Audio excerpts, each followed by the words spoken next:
Hello, people. How you doing? I am Lee Cole Three, and I'm here with my partner James Proctor, and we're going to have James. Would you say that this has probably been the best month in the mob genre between everything going on since it's been in existence?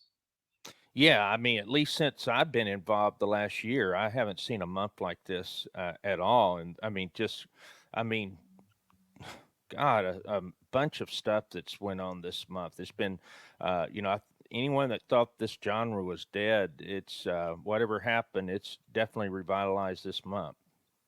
Two things in general: a person showing up in this mob and a feud.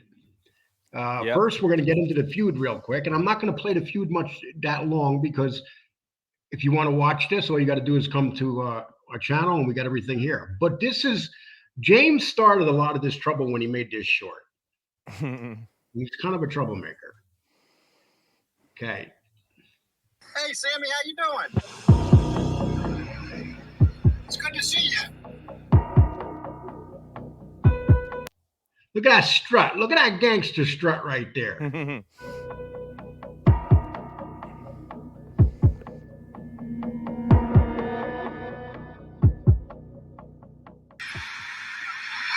I am Lee.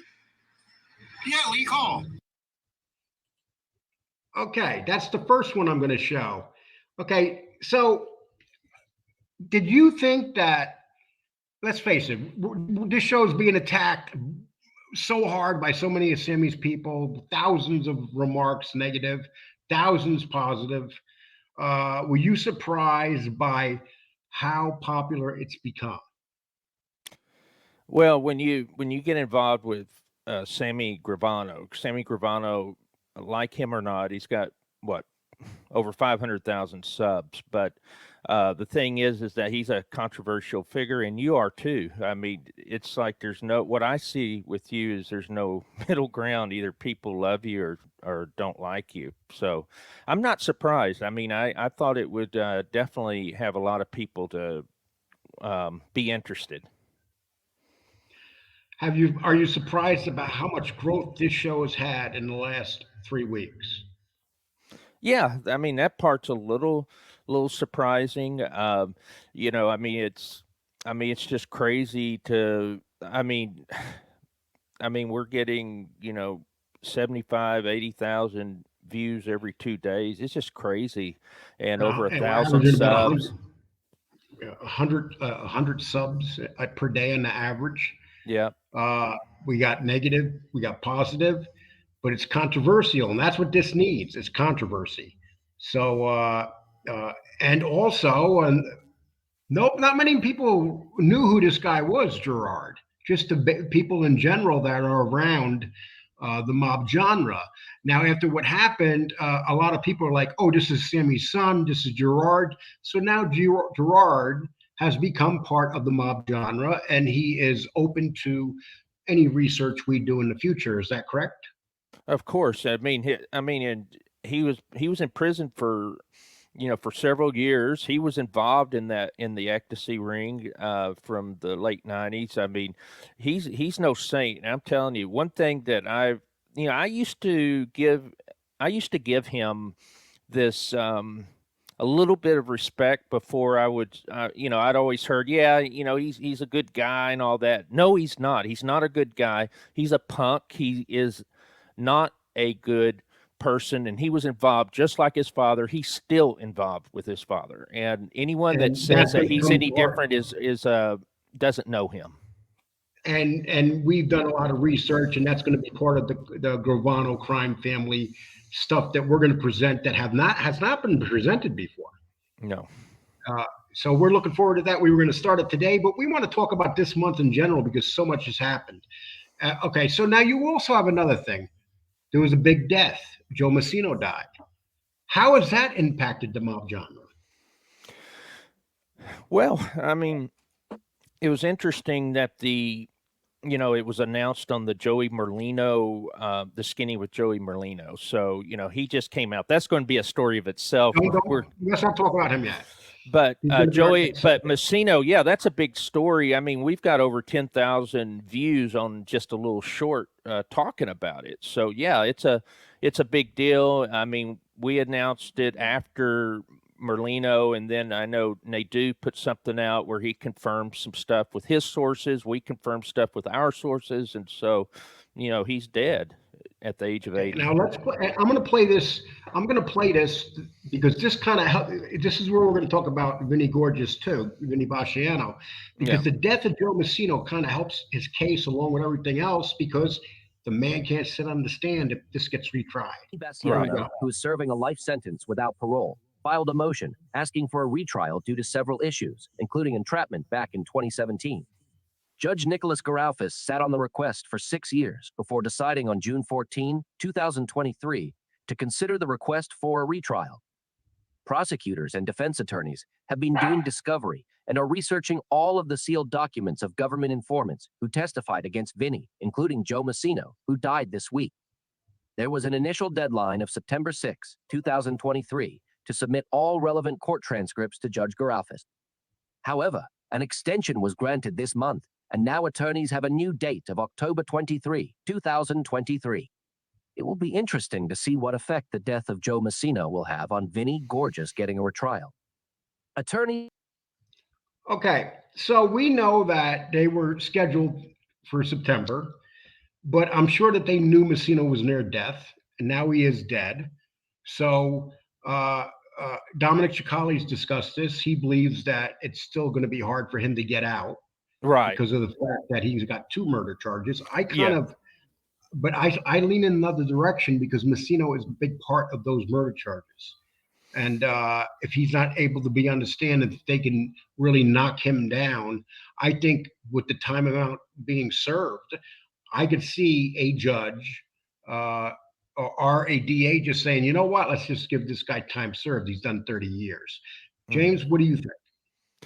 Yeah, I mean, I think that part of that I agree with, and then also it'll be interesting that second murder trial, right? So, I could see time served. I could see some sort of reduction in sentence. I believe there's a good chance of the retrial at least. That part I believe. I mean, the attorneys that I've talked to in the case believe that, it looks favorable for that. And so, yeah, I mean, part of the reason that there was a delay was Messino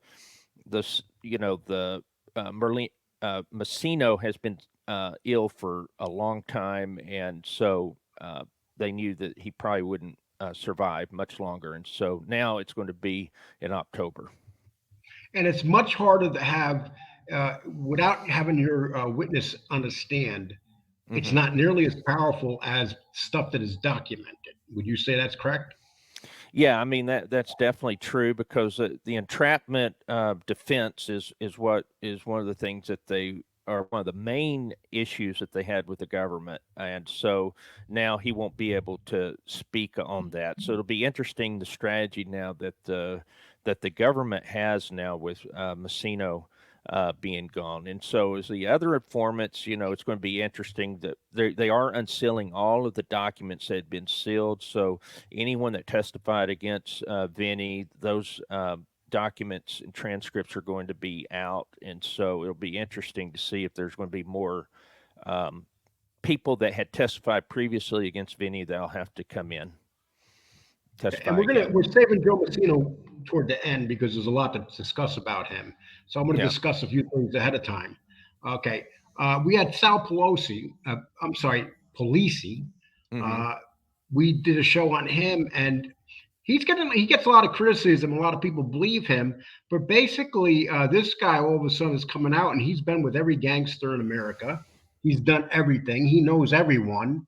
Is he another Russo? Yeah, I mean, we ended up saying that he was a prankster. We did the gangster prankster thing, but what we saw about him was that, yeah, he was on the peripheral, so that, yeah, he did exist, but there's no evidence of even the Sinatra Club except for the movie. And then also, we don't see any photos with him and Gotti. We do know he was with Foxy. That part's true. We just don't, and we know Foxy was part of that crew as well, the Bergen crew. But the involvement of Sal, Crazy Sal, was, I think, fairly limited, and he was on the peripheral. Okay, and we wish Sal, if people are going to buy it and they're going to go to you and they're going to believe the things you're saying, that's on them. We don't believe you, my man. Yeah, he's one of Okay. the, and he's been, and one thing about him that he's been popular for probably, I don't know, 15 years. He's one of the first guys to come out there, on all these mob shows. They would always interview him. He'd be the one that was talked about and talked to, along with John A. Light later. So he's kind of one of the original ones on this whole discovery mob type stuff. Okay, now let's get to the next people I want to discuss here. That would be R.J. Roger and Mikey Scars, and their show is No Excuses. And they came out this week, and they actually talked about what happened between myself and Sammy Gravano. Were you kind of surprised that they came out and actually took a stance? They didn't take a stance, but it was more of a positive thing. It helped our show a lot, and we'd like to thank them for that. I mean, that's the reality. RJ, thank you. Mikey, thank you. Uh, are you surprised that they came out like that? Yeah, a little bit. I wasn't sure that they were going to talk about it because I just wasn't sure, it would be discussed. I was a little surprised. I was really happy that it was just pretty much by the time the show had been put out there, we got like 60 subs within an hour from those guys. So we are very thankful to Mikey and RJ. Yes, and we would say, as he said to us about us to come sub to us, we would say go sub to him if you do not know his show. He is an informant. You may not like informants, but the difference between him and the other informants is he doesn't blame the victim. Right, and Okay. he's made some good comments, by the way, on and we will sprinkle that in as we talk about topics later today on the show. But what I want to say is that there's a lot of good content out there. Like with John, what I found fascinating was about Sammy Gravano and the psychology of him, and so there's a lot of interesting stuff that they're putting out there as well. So, and it's out on YouTube, not everything behind the paywall. So that's all I wanted to say. And the reality is that between Michael Francis and Sammy Gravano, they are like the main people here that are the center of attention in the mob genre. Would you say that's correct? Yeah, yeah. I mean, they're obviously by far the biggest shows out there between the two of them. What 1.7 million. So Sammy and Michael and Sammy are by far the biggest. Okay, but I would say easily Sammy Gravano is the most controversial. Oh yeah, he's the most controversial. Okay, so let's get on to the next. Talking about controversy, we have a guy that built his show on John Gotti, and then he went and to see Sammy Gravano, and it kind of worked out for him. He hasn't been screwed over by Sammy yet. I'm sure he will be. But let's put up this short that you did, James, so people can understand it. And Okay. this is a business, and as far as a business standpoint, it made sense for me to go on Sammy's show. I'm trying to get my podcast, Reform Gangsters, off the ground, trying to get my platform off the ground, because I do help people. I am in recovery. I get a lot of recovery messages.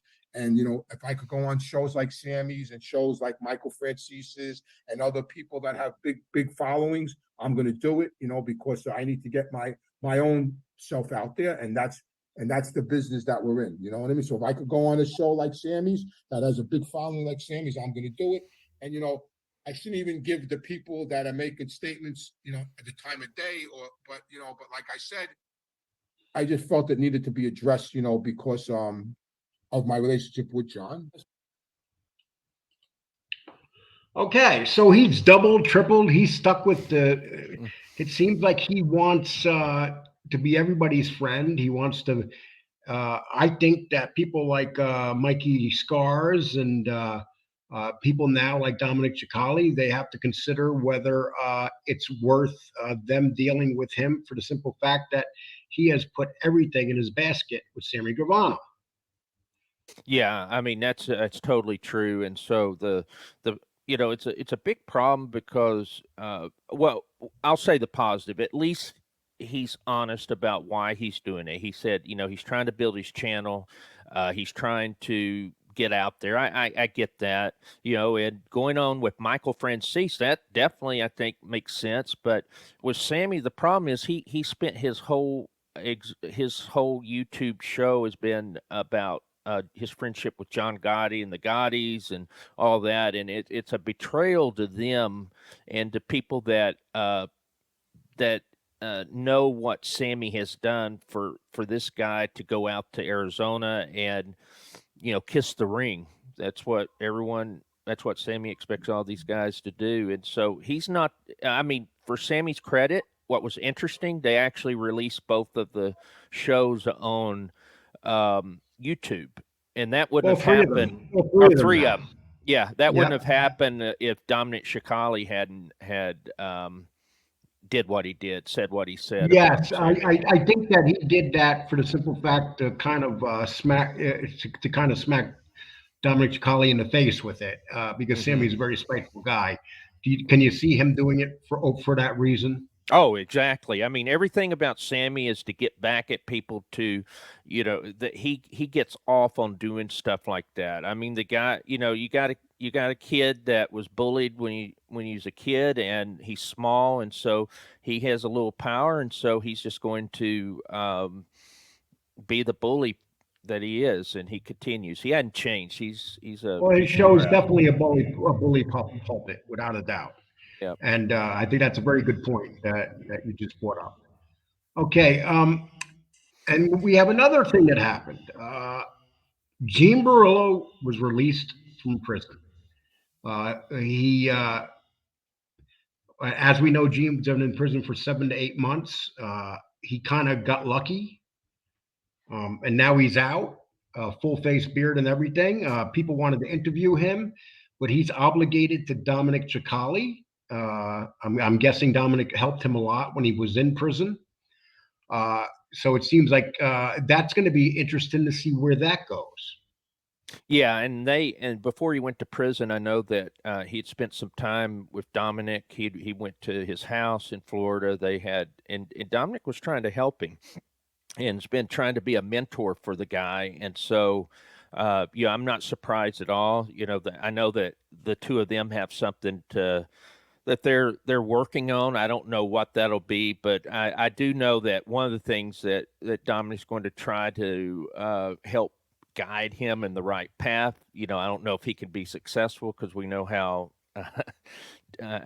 Gene is, but at least he's going to try. Yes. Okay. And that's it. That Gene can try, and whatever happens. Dominic has decided he wants to help him. That's going to be the first interview with Gene comes out. It's going to be interesting to see if Gene has really reverted to a different type of person, or if he's going to be the same person. I guess we will find out sooner or later. Yep, exactly. Okay, now we're going to talk about going to Las Vegas and rolling the dice. We're going to bring up Joey Merlino in a minute, but we're going to bring up Jeff Nadeau first. Okay. Okay, and the main reason we're bringing up Jeff, well, Jeff was honest about what he thought about me going to Sammy, so I'm going to be honest about the thing that he just did. He kind of pissed Dominic Shikali off, and that whole relationship thing's over, ain't it? Yeah, I mean the what is it? The Patreon channel that's dead now, and so it was interesting in the comment he said anyone that paid for September would get their money back or something like that. I believe that's what I read, but they're definitely not working together on Patreon. I know that Jeff was the one that wrote that, and so they're just not working together. I know that I think Jeff's in a difficult spot because he is friends with the guy that is with Joey Merlino with the skinny, the guy that's with him, his co-host. And so they're friends. And then, Joey Merlino had some choice words for Dominic Shikali, regarding Chris Pazziello. And so, there's that struggle. And so Jeff's kind of in the middle of this whole thing. He is, without a doubt. And he kind of. Whoops, let me get this out of here before I put that. Okay.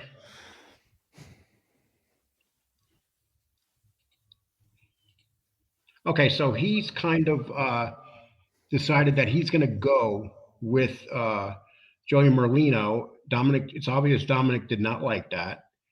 And now Joey Merlino behind the scenes is saying that he will not deal with Jeff in an interview or anything because Jeff has interviewed Sammy Gravano. Hmm. Interesting. I didn't know that. Yes. Yeah, So what do yeah. you think? This is well. That's interesting. Joey.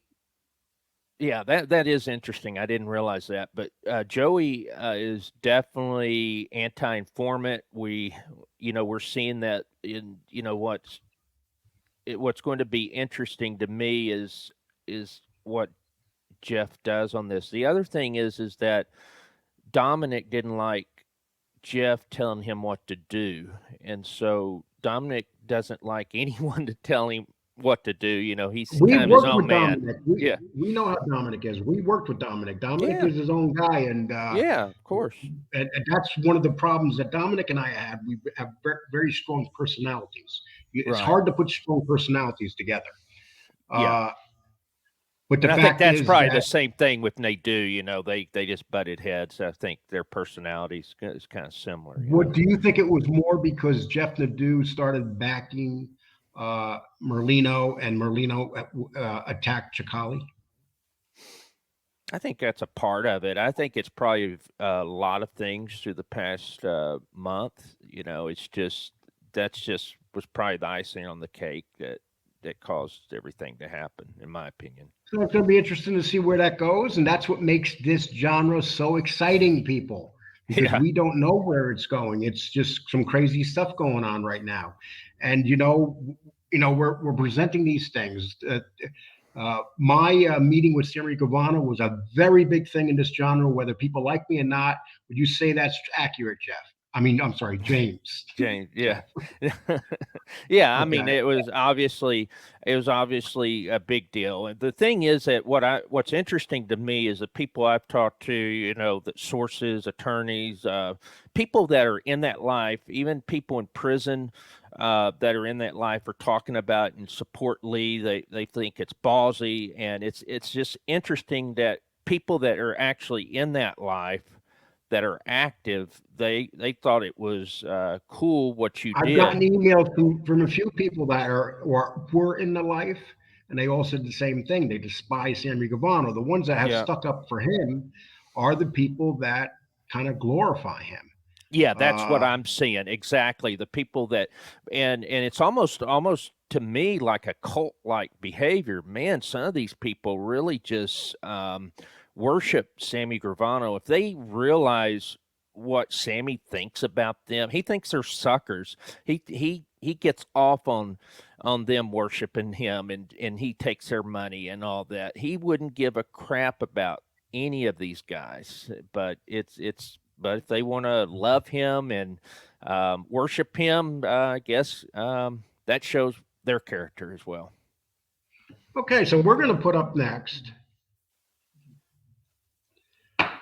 I found this, and I want people to understand that this was made, I believe, a year ago, a little bit over a year ago. I'm going to put the link to the channel for this video down there. It's a 4-minute video, but it is on Joey Merlino. You guys got to understand, Joey Merlino has never testified against anybody, has he, James?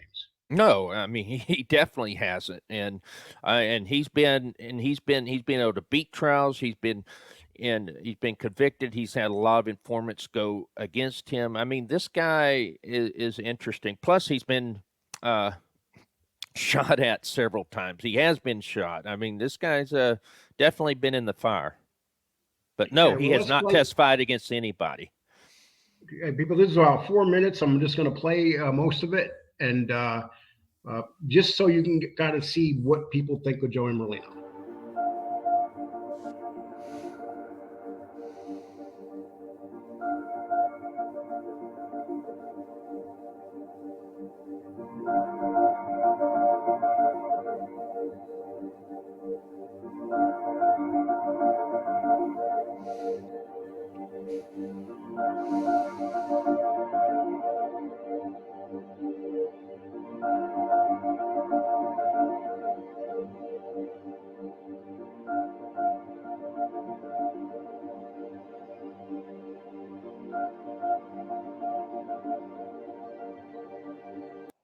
You know, James, what they say, John Gotti was shot a lot, filmed a lot. Mm-hmm. When I say shot, I mean shot by photographers and stuff. Yeah, But right. what I've noticed is so has Joey Merlino. Yeah. He's There's definitely so been much out footage there. on him. Yeah, There's so there much is. footage on him. Oh, yeah, definitely.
So what's going to be really good, James? What you noticed about this genre is that the ex mobsters that are in here are informants. So they have a lot of haters and a lot of people that like them. In general, though, I think that anybody besides the informants respect and like Joey Merlino. Would you say that's true? Yeah. I mean, Joey Merlino still has a lot of respect at South Philly. He, a lot of the Young Turks that he grew up with, and kind of it was them against the world. They're still there. He's still friends and involved with those guys, and then you know, obviously has stuff in Florida as well. But yeah, I mean, it's definitely he's going to do well. I think he has a good ability. He knows how to be on camera. It's a professional type environment, and so he's doing all the sports book stuff as well. So that's going to be the main draw, but he's going to sprinkle in some of this, especially the anti-informant stuff into his Explain who the podcast. young James. Explain who the Young Turks were. Yeah, so those were the people that. So when Joey Merlino, that's basically him and the Young Turks took over that family after the Philly crime family in '99 after Scarfo.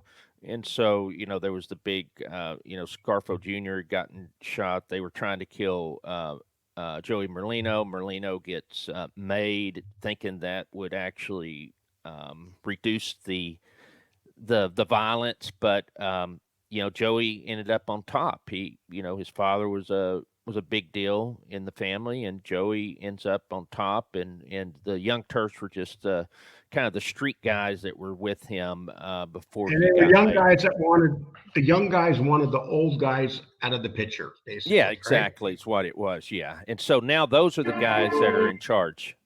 Right. Yeah.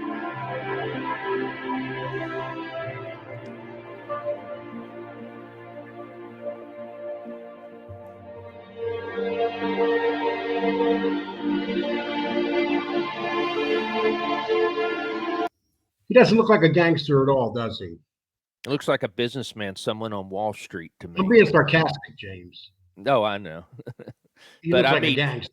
he does, but he does. But the thing is, he also looks like a guy on Wall Street. But yeah, when you get the glasses, yeah, he's a gangster. But he's And got the an strut, the interesting way look. he walks, Oh yeah, the way he holds him, and definitely the way he talks. yeah. Oh yeah.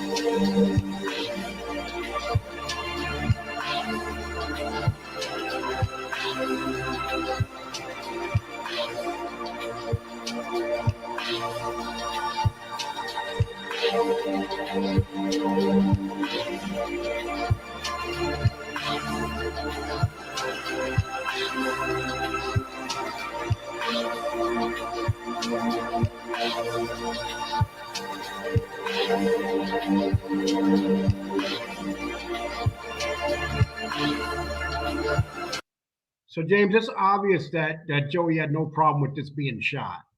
Yeah, and that's something I wanted to mention. We've talked about how John Gotti was out there and everything, but I would say Joey Merlino was actually out there in some ways more than Gotti, because one of the things I've noticed about uh, Merlino versus Gotti in that public perception was, if you remember Gotti, he would give maybe a little sound bite, but he wouldn't really sit down with reporters. He wouldn't talk to them, except maybe, if they would get a comment as he was running to his car, walking to his car. But Merlino has sit down with the interviews, a lot with Anastasia, of course, and others there in Philly.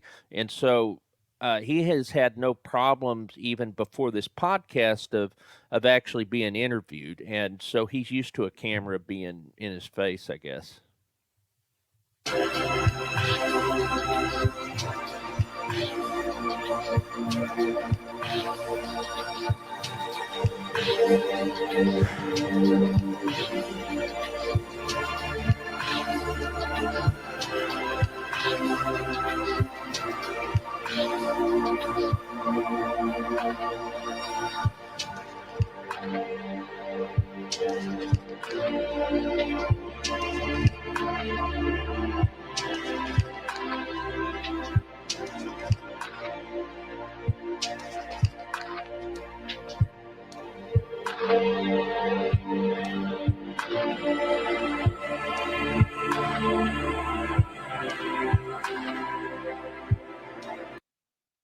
Well, you can see actor Joey Merlino, so it's That was interesting. I'd never seen that. I'd never, and it's called Mafia Channel. I don't know if that's part of TMZ or what. no, it's actually a channel called Mafia Channel. I'm going to put the link down here if anybody wants to sub to them.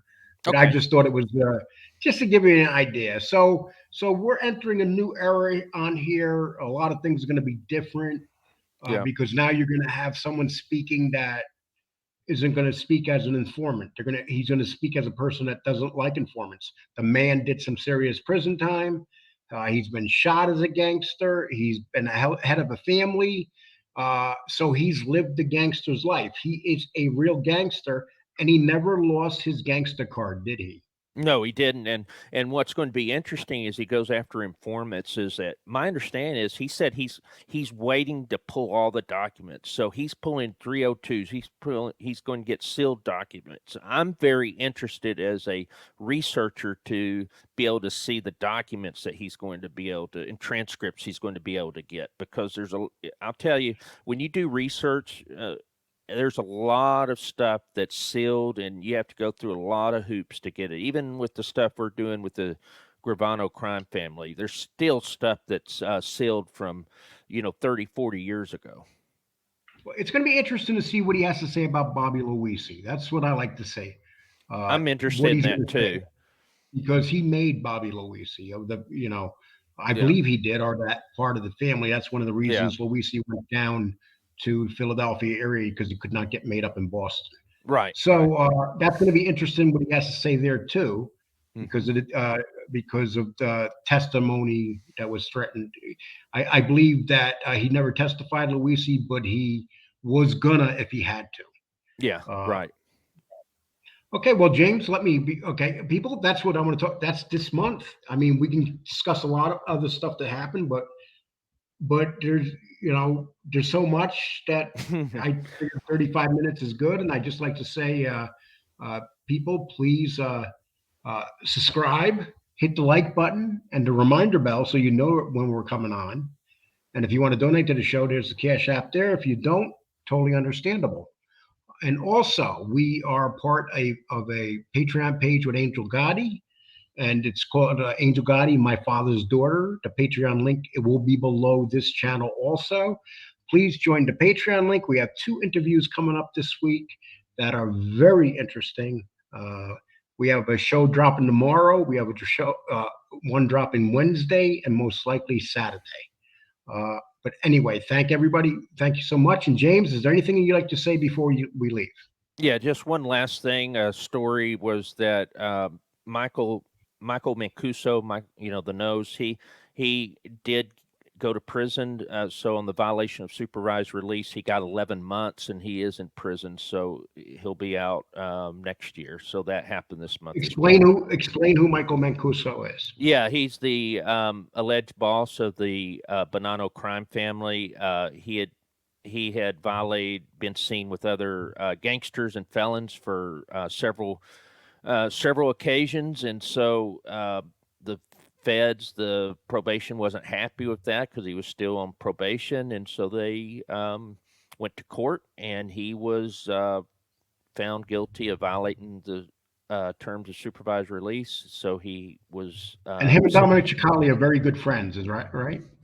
Yeah, right. No, they don't. Okay. Yeah, 11 months is what he's getting. Yeah. That's a joke, Dominic. That's a joke. Okay. Yeah. But 11 months, well, it seems like you should know that they're going to get you on that when you came out. I mean, oh, he was seen multiple thing. times. Yeah, multiple. I mean, 5, 6, maybe 10 different occasions. It's just some guys, it's always been in the history of the mob that a lot of guys, they've done that. They come out and they go back to prison because they want to hang out with the same guys. They want to play that gangster role. They don't realize that the FBI watches everything you do now. That's what Sonny Francis is prime example. Every time he went back is because he violated his terms because he's seen with other gangsters. Always. So. Yeah, Sonny, and then eventually they got him on a charge that he probably didn't even do. Oh my God, yeah. Okay. Well, anyway, thank you, everybody, and Thanks. I hope that you enjoy this. Have a nice week, a nice weekend. Well, the weekend's over, and we got the Gravano crime family coming out. We're going to have 2 shows on that, and you're going to see documentation that you do not see that we have come up with. Take care, people. James, have a nice one. Thanks a lot.